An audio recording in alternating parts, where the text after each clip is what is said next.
Welcome to the Gig Show. I'm your host, Jim Dorman, and this is my co-host, Cody. And we have not been on in quite some time, so we're happy to be back with the show for you. And we want to remind people who might have not have seen the Gig Show before what we do. The Gig Show is the show where we have entertainment-oriented guests. A lot of times it's music, sometimes it's theater. We might have a comedian. We'd love a comedian on, but anything to do with entertainment. And we usually have performances, so we hope you'll tune in as we do shows. We try to do them monthly, but as we can. We haven't done one in a few months right now. The last show we did was for Christmas Story, which was a lot of fun. We had the whole cast on. Dan, remember that? Yeah, it's a great show. Last Christmas, last December. Last December, that was cool. So that was a lot of fun. So it's a combination of things, and we talk and we play some music, and other people play music. So, but sorry to cut you off there, Dan. But if you don't know who we are, Dan is a longtime musician. Been in a lot of bands. We see Finger Lickin' Blue, Lead Society, Highway Ghosts, and most recently the SPX Band and Matunic Road. And more cool and is Dan's doing a lot of solo work and recording and get some music out there on YouTube and YouTube music, all the musical. What's the other one? Spotify, Apple. I'm showing my age and lack of knowledge of technical things here, but on what they say, all your music platforms that you can find Dan Cody, dancodymusic.com. Correct. So that's Dan's. What instruments do you play, Dan? Let's see. Bass, guitar, drums, piano would be my main instruments. Yeah. So Dan's our musician. I like to pretend, and Dan lets me indulges that and lets me play along with him, as you will see today. And what do I have to do with this thing? Well, I'm a longtime contributor to the Patriot Ledger as a freelance entertainment reporter. Done a lot of theater actually, but some decent amount of music and comedy. Like my comedians, and a lot of other feature type things around the South Shore, and it's been since 23 years. So, and things have been changing at the paper. I don't know. Hopefully, we'll get to be able to do that again as things are changing in this world. As if you're around long enough, you see a lot of things change, and people. What's that? The internet and the internets and social media. Correct. As my editor said, social media has ruined journalism. By the time we get an article out, people have already commented and everything else. Maybe they had a live thing while they were at the show live, so maybe they don't want to read the review a week later. Don't give up. Never give up. Journalism's still alive. So we're glad to be back, and we think it's a lot of fun. And if you guys have ideas for shows, definitely let us know. jdorman60@gmail.com works. So get in touch with Abington Cam if you have an idea for a show. And I remember our first show, Dan. You, I was giving away. Who was our guest on the first show? That'd be me. That'd be you. That's right. You did a couple of songs, and we talked about your illustrious recording career and all that stuff. So. We had an idea back then. I think this is I think our 9th show over about a year and a half. So our prolific ability, quality over quantity. I always thought was a good idea. But, I agree. What was the idea that we had? Kind of a little bit of the variety show, right? Think about the old shows for people who remember Mike Douglas and other great shows of the day, combination of interviews and music and comedy and what have you. Yeah, one of our people behind the camera today, Paul Flaherty, was asking me, "How'd you come up with this idea for the show?" And I if I had a little more time to I say I always like talk shows, but I think it's always a dream of mine to either be Merv Griffin or Mike Douglas. I almost said Merv Douglas. And you're a little bit younger than me, and you went around. I don't even know those shows were probably off the air by the time you were conscious. But I know you've probably seen some of them. But to me, that was like oh, what a great job, you know. So if whatever, you know, similarities to that, I think it still kind of works today. Nice. I just saw, what's the guy, Corden? What? It's terrible. I'm gonna do my name thing now. The last Late Late Show was on. Oh, James Corden. James Corden, right? Was on the other night, and after 8 years, and like, how could you? How can you give this up? You have all the and Paul McCartney on. You want And he gives it up. but Everything comes to an end. right. But who were we gonna have? You know, after you were the guest, who did we think of having as a guest? Let's see. We've had Mr. Rigoberto. We've had Tom Hamilton. All right. You're not getting the hint. Had everybody. Who did we want to have? Like, who did we maybe say that we might have? Has two of these? Let's see. Maybe you are getting a hint. You just give me a hard time. Give me the initials. J.D. Jim Dorman. Who's today's guest, Dan? Jim Dorman. You gonna interview me? Correct. All right. So enough fun with. He's giving me a hard time. Today's guest is none other than myself. So we're gonna break for a song. It's kind of we're a little John Prine day today in addition to other things that we're doing. So Dan and I are doing "The Speed of the Sound of Loneliness" by John Prine, and when we come back, Dan Cody is going to interview this guy, Jim Dorman.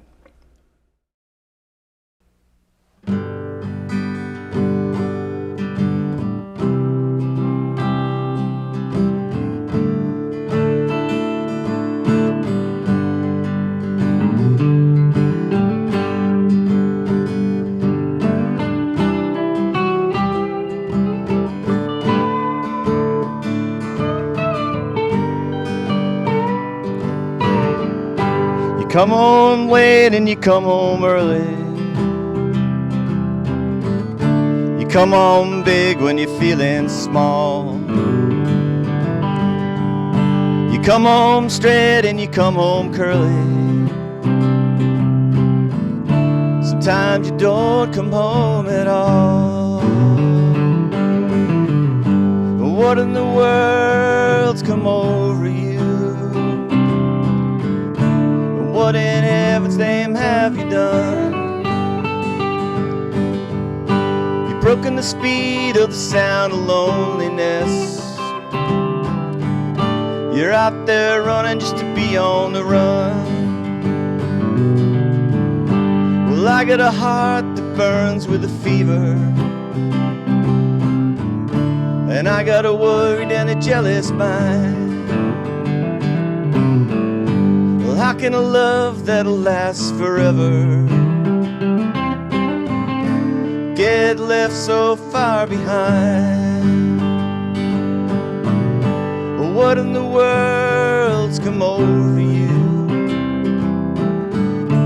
What in heaven's name have you done? You've broken the speed of the sound of loneliness. You're out there running just to be on the run.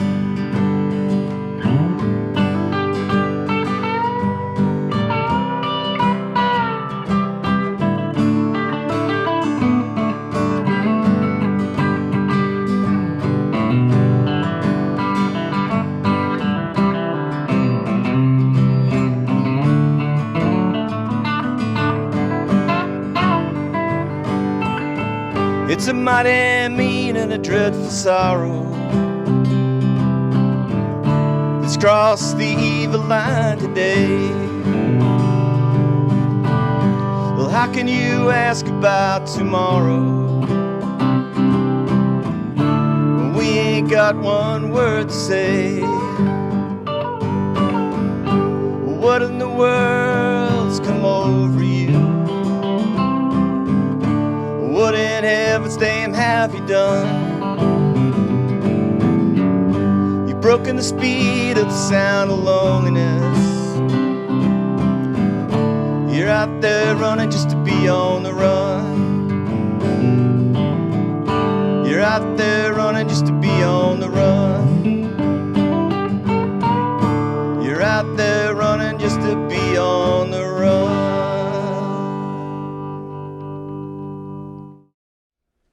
welcome back to the Gig Show. Hope you enjoyed our musical selection for John Prine. It's been about 3 years since John Prine passed, and definitely miss him. But anyway, yeah, we're back on the Gig Show, and Dan is going to interview me about my career, I guess, as a freelance writer, entertainment reporter. Primarily, almost 100% for the Patriot Ledger, the big local daily newspaper for a long time. We don't know how much longer. Things have really been changing, but hopefully that anyway keeps up. But anyway, I've been writing for about 23 years. I'm not going to talk anymore. I'm going to let Dan take it over. So Dan, it's up to you, man. All right. Hi, everybody. I am not Jim Dorman.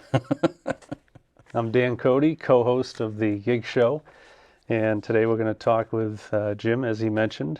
Jim is the host and co-producer of the Gig Show, and an illustrious writer. So we're going to talk to Jim about his writing and his experiences, and he's got some great stories to share. So Jim, welcome to the Gig Show. Great to be here. Thanks for having me. So let's start with the beginning. When did you first get into writing? How did that come about? Is this something more recent, or did it start a long time ago? Well, I always enjoyed writing. I think it was always something that was a strength for me, whether it was back even in high school, but certainly college, like writing papers. The process was always difficult, but it was something that I knew I could dive into.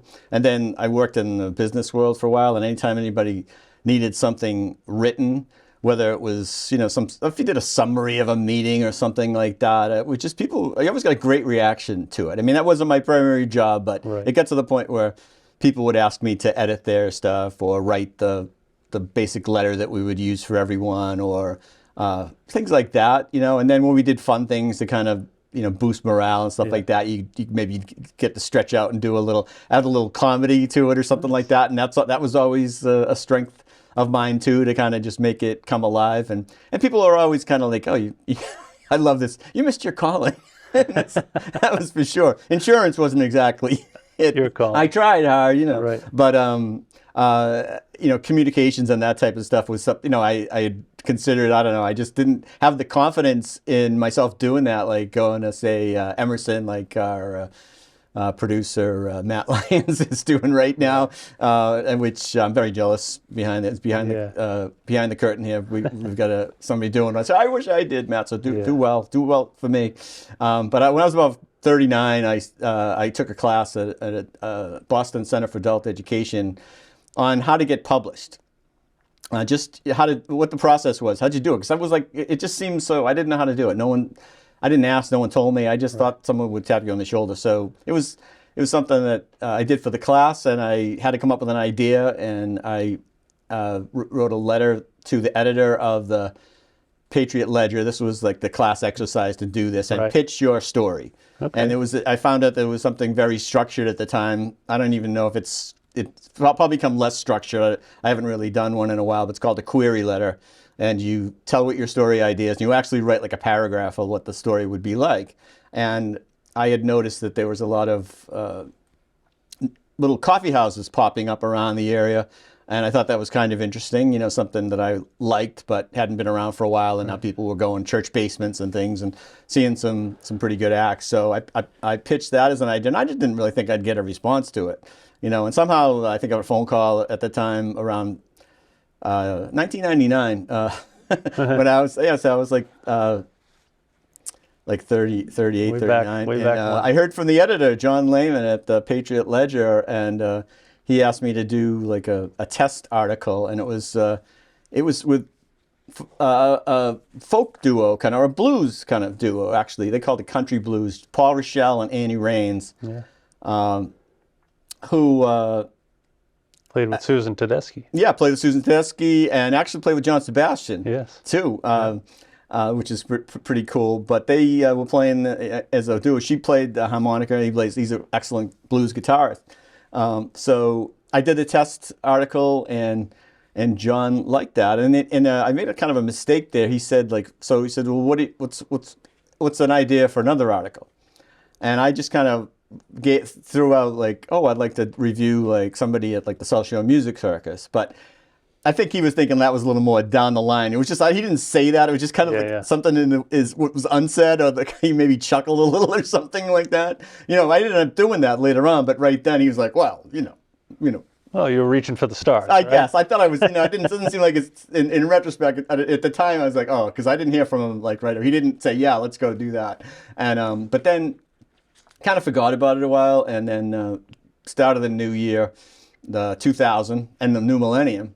I said, I got to do this. This is not to let that slip away. I got, interest, and I got in touch with him. I saw that actually Annie Raines and Paul Rochelle were coming to a Hingham coffee house, and I said, well, he said, and I pitched it to him very concisely, because I learned that was it. When you talk to an editor, a busy editor on the phone, you had to speak very clearly, quickly, and that's it. And he said, all right, go ahead and do that and get some, contact the record company and get some photos from them. And I was just like, oh, wow, I got my first gig. So I was able to kind of do a lot like I did. And they were very helpful. You don't really interview somebody. It was a review of their show, but I did share it with them. And they were actually, they gave me a lot of nice feedback too, which was encouraging. And then they already had a few music writers going, and there's a bit of a competition for that. And as you know, because you've been interviewed by him, Jay Miller has his weekly column, music column. So it was kind of like, I could maybe find some scraps. When he couldn't do something, I might be able to do it. But they had more of a need for theater reviewers at that time. They were having entertainment every day in the paper. So there was, all these community theaters around there, and there's a decent amount of them. They'd run like 3 or 4 shows a year that would last a couple of weekends. And as a community newspaper, the Patriot Ledger at the time, they stopped at some point, wanted to do either a review of a show or what they call an advance preview of the show. Right. And sometimes you could go out and do. You could do more in one weekend. I did one time. I did 3, but in a weekend, which is kind of crazy, given what they were paying you for it too. But I enjoyed doing it. So I said, yeah, I like theater, and I went and did. I think I did Jesus Christ Superstar was one of the first ones. There was a drama I did, and that was harder because you had to, kind of talk more about the characters. With musicals, you could maybe talk about the music and things like that, but. Being more of a theater fan than I was never in theater, but you got to make that leap as a critic. Anyways, so I started doing that. Do you have a preference over? I know you've done some that are reviews, as you mentioned, versus interviews. Do you like one more than the other, or? Yeah, that's a great question. How does it work? Initially, I really and I still like to do a review of a show that I enjoyed. Like if it's a musical or something like that has a lot of good aspects to it that I got excited about. That's like so much fun to put that in an article and say what happened and, try to use some cool adjectives or, whatever, to describe what happened and who did what and everything. And I just think that that's kind of a nice creative thing to do. Like it's just kind of cool to just write down like some quick notes while I'm there. It's kind of the process is funny. Like I just had like a piece of paper and I'll just be like, I hardly would look at it, but just maybe the aspect of writing something down, like that was something I might want to do. Because I did Matilda at the Company Theater in December, which was kind of a cool show. I really enjoyed it. And it's funny because this woman sat down next to me, right? And I was by myself, and I had this piece of paper, and I was just kind of like, so I read some time. And she ended up being a reviewer, for something else. And this doesn't usually happen, I didn't know her. I did introduce myself to her, but she had like a book open, and and she's like writing all this stuff down. And I said, oh, I remember how that was. Double reviewers. All the things, but how all this copious notes, and I was just kind of like, but I kind of learned over time to do that. But to answer your question a little better. I kind of got into doing the interviews. It was harder to do that, actually. How to write that. I found out how to do the interviews. I really liked that right away, doing the interviews. And it was usually, Well, not all the time, but by telephone, but usually by telephone. But then, if it's a local theater, sometimes you would go to the rehearsals. And that was a big thing. That was kind of cool. I really enjoyed doing that too. You go and they're doing rehearsals, you maybe watch some of the rehearsal, and then they'll give you like maybe an office or something, someplace you can go and speak to some of the actors or the director, and then put all that together. And not too far down the road, I got to do some more like famous type interviews. Anyway, but the interview thing to come up with a good first paragraph, an opening paragraph with a strong lead, or something that's going to catch people's attention and bring you into the article, is just the hardest part. I think initially, I remember I did not theater, but an interview with Melanie Safka, who was at Woodstock, and I had listened to as a kid, which was amazing. Yeah. And but I remember the editor at the time, Lisa McManus at the Patriot Ledger. She told me she had to edit a little bit too much, which was kind of deflating. But I think it was inspiring or motivating as well to do better and maybe look at some of the other, how other people had done it, and then sometimes they rewrite your opening, and it's again a little bit deflating. But if you're willing to take the critique, see what they did. What was different about what they did, and that was a big part of it. And songwriting is a similar thing. You learn from when you start. You look at things you did a long time ago, and you learn over time how to really get better at it, get more concise. Yeah. In a song, in an article, you only have so many words. I think, and you got to really have an impact. Mm-hmm. With that piece. How can you do it? How can you navigate this as quickly? Get from A to B to C or whatever, in the most direct line, without being enough but not too much. Right, and being entertaining. Right, and right now, like I'm talking my head off, I'm doing too much. but so let's see. You've done correct me if I'm wrong, in the neighborhood of 350. Roughly articles. Yeah, that's about right. Which given over the time, it's I was kind of trying to think back to some of the stuff. Some stuff I hadn't thought about in a while that had done, and really haven't done anything like that in a while. But it wasn't really a lot. It was like when I could do it. They're very time consuming. Yeah. I mean, someone who was writing regularly, I think, compared to again, Jay Miller, who writes the weekly story and was covering a lot of other stuff. I mean, he's got to have like thousands of articles. Right. But yeah, like 350 sometimes. Sometimes I do, maybe 30 or 40 in a year, and other times I've done like 5, or something. What's an average time length you have to get a story? Yeah, I am not a fast worker, and I like to kind of, so it's kind of tough with newspaper because sometimes you had to do it fast, and that was the struggle. But sometimes that worked out, sometimes didn't work out so well. But usually I would try to work it out so I could go to a show like on a Friday or a Saturday night and not have to turn it in till Sunday night. Right. So it was kind of best if I could go to a show Friday night, maybe have Saturday to kind of think about it, write some notes out, maybe map out like what I wanted to do with it, format, and then Sunday actually sit down and write it. And early morning I always work. I can be a night owl and do it that way, but to me the freshest for me was like first thing in the morning. Don't do anything else.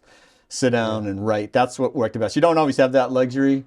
But that was to me. I mean, some people, that write all the time for like a newspaper or something with deadlines like that. It's probably going like, oh my God, I would never take that long. I know I met with a guy who one time I was the newspaper advisor here at this building at Abington High School. It was the old building, but they did an article on us. I mean, the guy sat down with me and the kids, the students that were on the newspaper staff, and that was like in the paper, like the next day or something. I was like, I could have never done that, right. Right, instant. But so I don't know. I did have to like go to some shows. Like I remember doing Mamma Mia at the Colonial Theater in Boston, and you had to go to the show that night. And they would make the show. They had a press night, so they'd run the show an hour earlier to give the press some more time. But I had to get so between like the show was like between 7 and 9, it's like that 9:30, right? I'm in Boston. Right. I don't have I had to get home to write it. So I'm going to go home back to, I think I was living in Abington at the time. So not a lot of time. No, and then you had to submit it by midnight. Yeah. you know, and there was like a news editor Deadline. there, you know, on the desk there, like, kind of like, hey, Jim, you got that thing yet, you know? And that one worked out all right, but some other times I was like, oh, I can't, you know, what am I going to say, you know? And so as fun as that was, because you were being asked to do like a touring company, like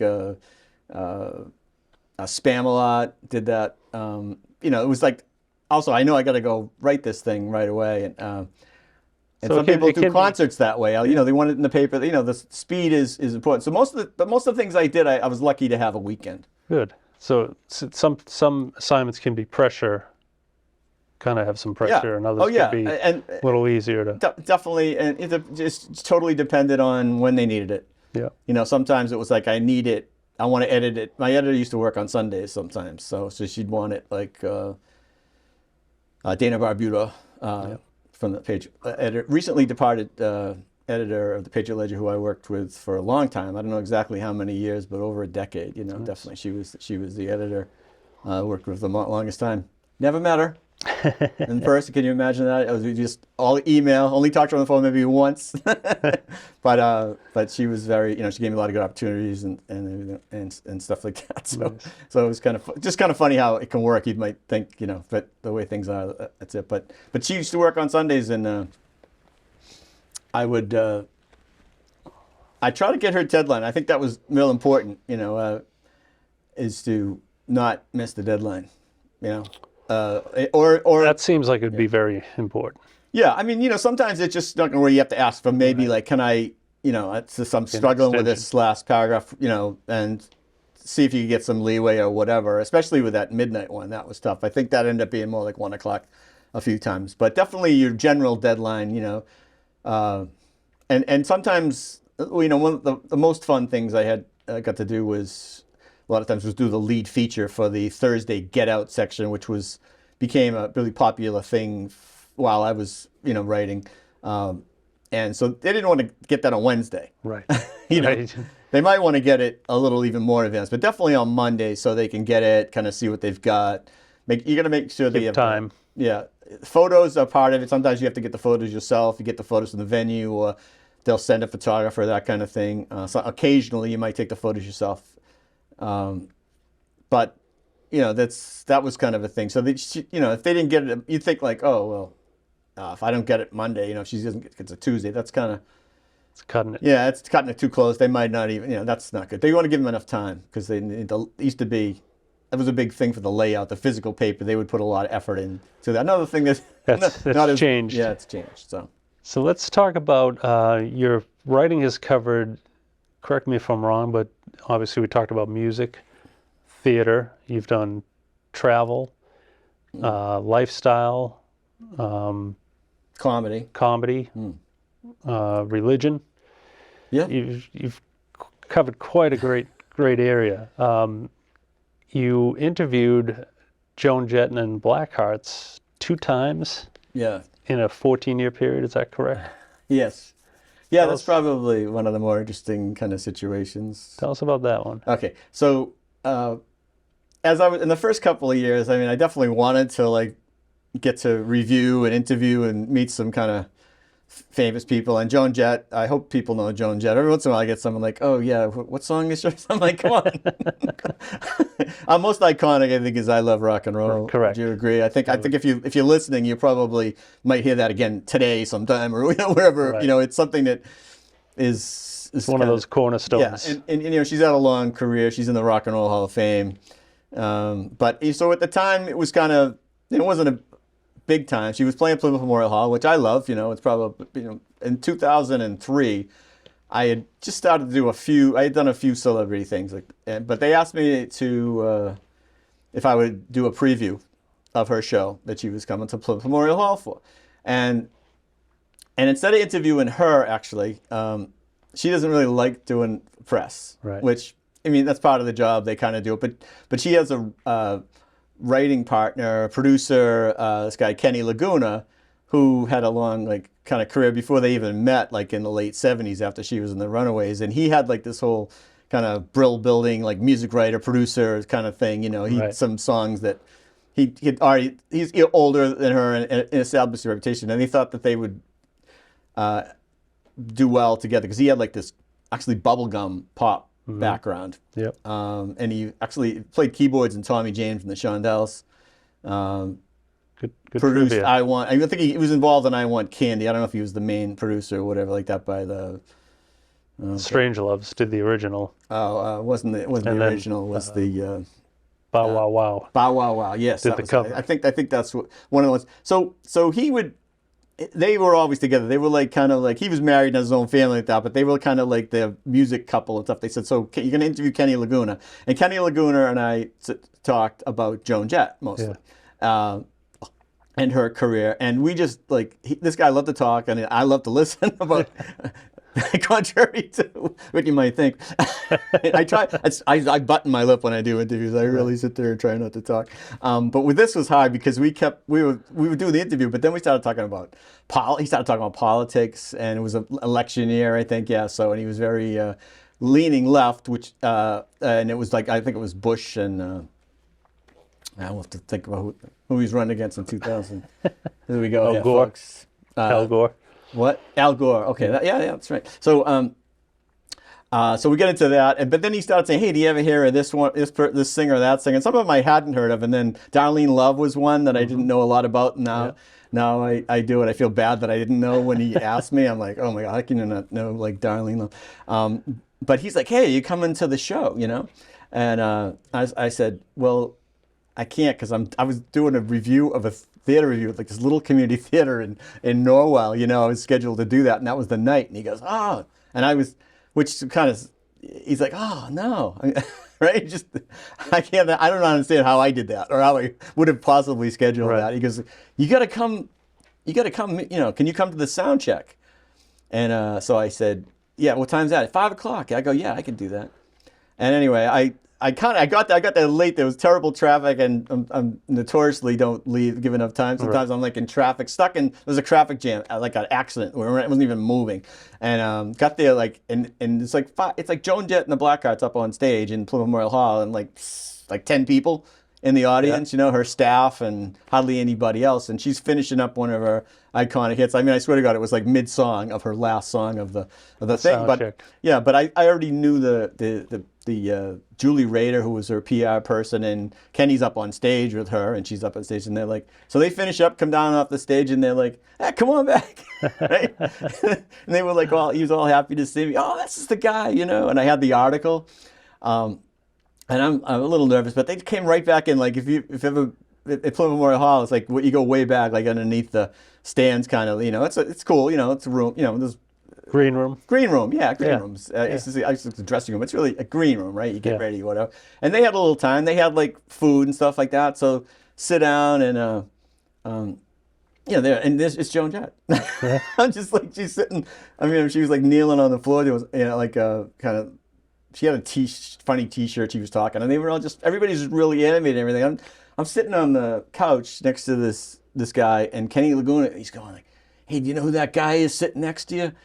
And I'm like, "One of the Blackhearts." I don't even know. He's like, "That's Tommy Price. He was a drummer on all the Billy Idol hits." Oh my gosh. And some other bands too, but he was playing with Joan Jett for a while there, but he's kind of I found like behind the music where he was like one of the main topics, you know. I was like, oh, so this is crazy. But I had been kind of shy about going, so I had this at the time, I had this kind of camera with a big lens, and it would have been like very, you know, my camera, and I felt like a geek.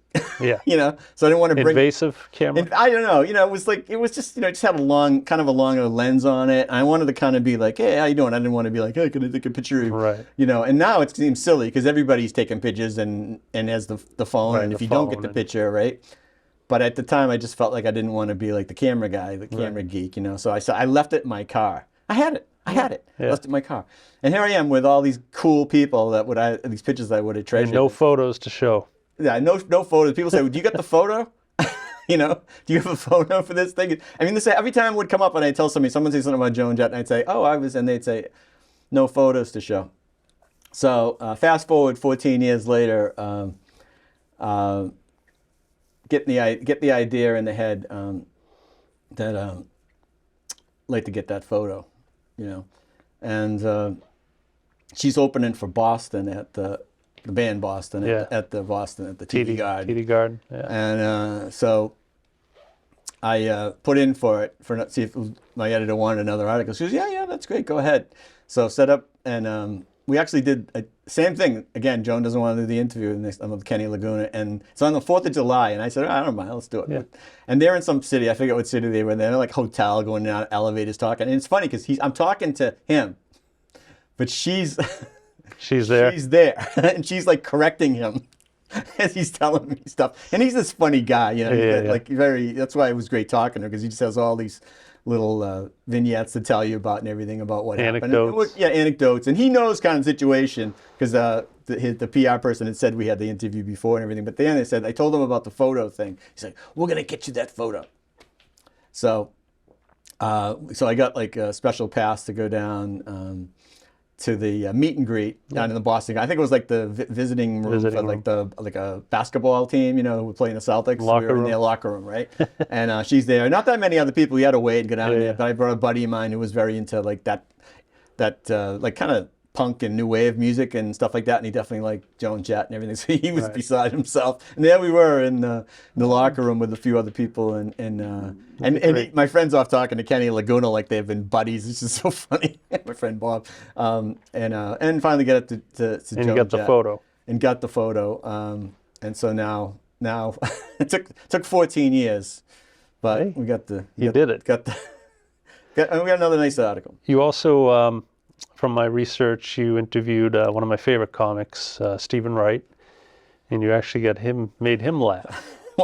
Well, tell us yeah, about I mean, I'm a huge comedy fan, and it's so cool to talk to comedians. I have a good friend, Jackie Flynn, who I hope he lives in LA. I hope sometime maybe he's out here, we could get him on or somehow, you know, he'd be a great guest to have. And it's always a good opener if I'm talking to a comedian, I'll say like, hey, I don't do it right away, but I was like, do you know Jackie Flynn? And they're like, oh, you know, everybody, like, they know each other, and usually it's a great response. Yeah. So Stephen Wright, though, he's got to be one of the top comedians for his story, kind of getting picked out of Boston at the old Ding Ho in Cambridge, and getting on the Tonight Show and knocking him dead. So the Johnny Carson asked him to come back the very next week. Wow. Can you imagine? The very next, everybody, you know, just to be on there and get the okay and everything from Johnny was the big deal. He not only did that, he said, can you come back next week? And I know I've talked to some people, you know, other comedians. In fact, I just talked to Chance Langton about this Boston comedian, how he said, hey, I got to come up with some, like, I don't know what else to do, another 5 minutes, you know? But so that was really cool. I mean, I know people just quote Stephen Wright all the time, you know, like people don't even realize they're quoting him. All this is cool, sayings, which I won't try to replicate. Try to copy him any right now, but so he was playing South Shore Music Circus, not too long ago, like 4 or 5 years ago. And I interviewed him. I was working here as a tutor at the high school, and so I did it like after school. I was here because I was also working part-time as custodian, so I did it in between. And I called him, and I was getting a funny, like, it was cutting in and out a little bit, you know? Like, I didn't know, it was like depending on where I was in the building, so I was walking around, and I got the idea to go like outside, but it was a windy day. Oh, no. And he just thought, what the heck? He's like, he could hear the wind, you know, and we started talking like, you know, we were like the news report, the weather, you know, reporters out there doing the thing, and he's like, oh. Little routine going on. I don't know, all of a sudden he goes, oh, that's hilarious, you know, and I was like, Stephen Wright said that's hilarious. Hey, but the funny thing was some of the questions I asked, which was really cool, I try not to be, and this has kind of been a gratifying thing, is when someone's gives a good response to you, and something he said, it's like, no one asks me these questions that you ask. He said, ask me, are you a comedian? Because I usually don't. Right. No one usually asks. They weren't like that clever, I didn't think, but I just told them, I said, I think a lot of people say you say your jokes could be just random, and you could say them in any order or whatever. And I think that it's the opposite. I think you're very careful about which ones you tell when. A science to it. Yeah, right. Yes. He said, no one ever asks, no one ever thought that, says that, or whatever. And I just thought, it was like, wow, I can't believe this is like Stephen Wright saying that. So anyway, we had a good conversation, and then he goes, well, when the show's coming, I want you to I'm going to put you on the list. I'd love to meet you in person. Yeah. And I guess he's kind of real standoffish too. Like everybody that I've met that's met him, he won't shake your hand. Yeah. This is pre-pandemic too. Like he would only the fist bump. He goes, "Oh, he give you the fist bump?" I'm like, "Yeah." Because I wanted to get a picture, and then I said, "No, he's not going to go for the lean in and the whole thing." And but at the South Shore Music Circus, got to go to like a back room. It was just me and my buddy came, who was really into it, who happens to be Al Zuniga, who's a poet himself. So, and we all had a great conversation about like writing and creating and just doing different things. And he was cool, laid back. And we must have sat there, like I think everybody was like practically gone. Yeah, and you were still hanging out. Yeah, there was no like big throng of people like out there waiting to get in after us or anything. It was just kind of when we were done talking, we left and he left. Excellent. It was that chill, and it was kind of great because my friend again, Jackie Flynn, was home, and I got to see him about maybe like that weekend I think, and another great comedian, Kenny Rogerson, was there, and again I got to like a comedian from him, which was that felt pretty good. But they were. I hear a calling here for well, another calling. That's another. We're gonna do a thing. comedy like, show. I didn't do the writing till I was 40. I think I don't know. I think I'm running out of time, but. That's something I've never gone like done like stand up, and it would be. I think it would be. Maybe I should just have to do. I don't care if I bomb. Just do something. How about any advice for people out there writing or wanting to get into writing, or any thoughts on anything you can share? I got to say I'm at a loss as like what's next on how to do, on what's going to happen as far as I think what I did has changed so much, but still I think it applies to writing, but it applies to a lot of things. Is what we were talking about before is. Look at what other people are doing that you want to do, and see what they do and how they do it, and then start working from there. I mean, that's the way everything is. You said songwriting. I mean, obviously anybody like even like cooking or something like that. You're gonna use the recipe first, right? Right.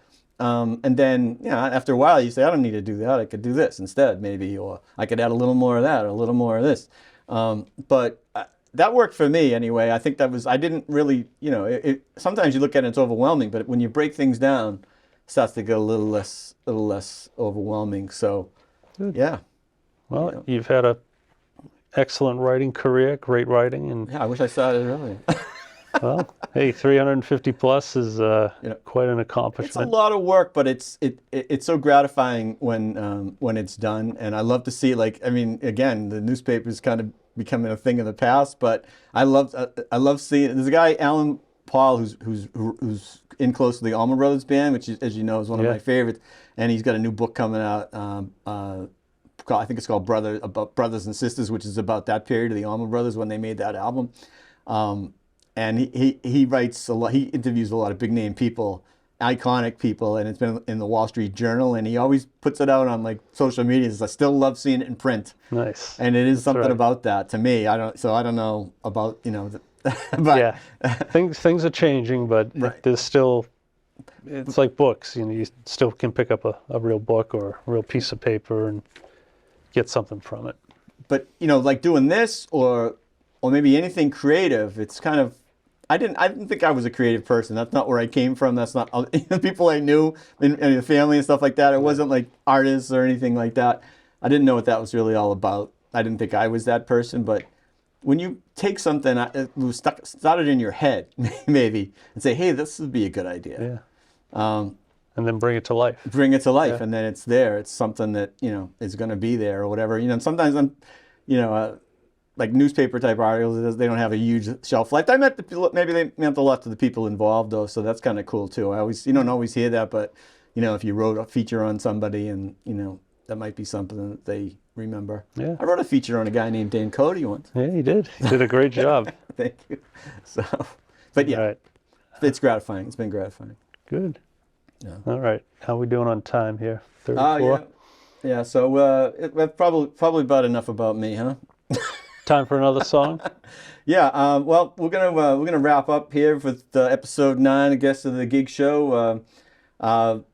I do want to emphasize again, if anyone has an idea for a show, wants to be a guest on the gig show, we kind of like gigging entertainers, people that have actually got gigs. within reason, we can We can accommodate. we can accommodate that. On the slot for our next show is we're going to have the company theater, who is they're going to produce their own rock opera about Joan of Arc, which I think is kind of an interesting title. I haven't quite figured it all out, but we're going to have some representatives here for it should be probably our next show, I think. Which we're looking forward to. The company theater is a great theater. Yeah, excellent theater. And I've done so many reviews and interviews and things at the company theater because it's really one of our best regional theaters here. So we're going to be great to have them on. I hope we can have some kind of performance either here or on tape with that. And so that'll be the next one. But again, get in touch with us. You can. We do have a Facebook page out there, The Gig Show. Check that out. Follow us there. jdorman60@gmail.com. You can email me or get in touch with the Abington Community Access Media folks, Kevin Tachi, our fearless leader. And we'd love to hear your ideas. Might be at some point. We try to do it every month or so. But yeah, we're gonna just wrap up. It's again John Prine Day in addition to Jim Dorman Day. Yeah, it's always typically Cody Day. Jim Dorman Day. I want to thank you for your thoughtful interview. Thank you. Thank you. And we're going to wrap up with Angel from Montgomery, which is a John Prine song. A lot of people know other versions of it. Bonnie Raitt, Susan Tedeschi. And it's me singing, but John Prine wrote it. Right. So thanks a lot, and we'll see you next time on The Gig Show.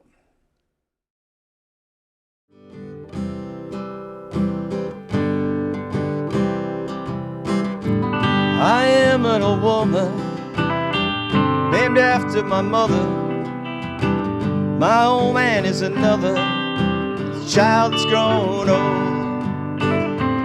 If dreams were lightning, thunder was desire, this old house would have burnt down a long time ago. Make me an angel that flies from Montgomery. Make me a poster of an old rodeo. Just giving me one thing I can hold on to believe in this living's just a hard way to go.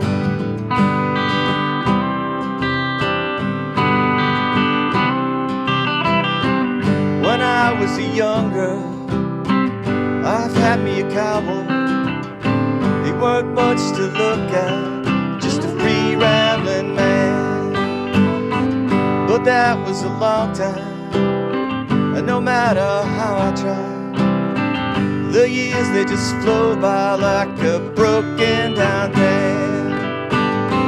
Make me an angel that flies from Montgomery. Make me a poster of an old rodeo. Just giving me one thing that I can hold on to believe in this living's just a hard way to go.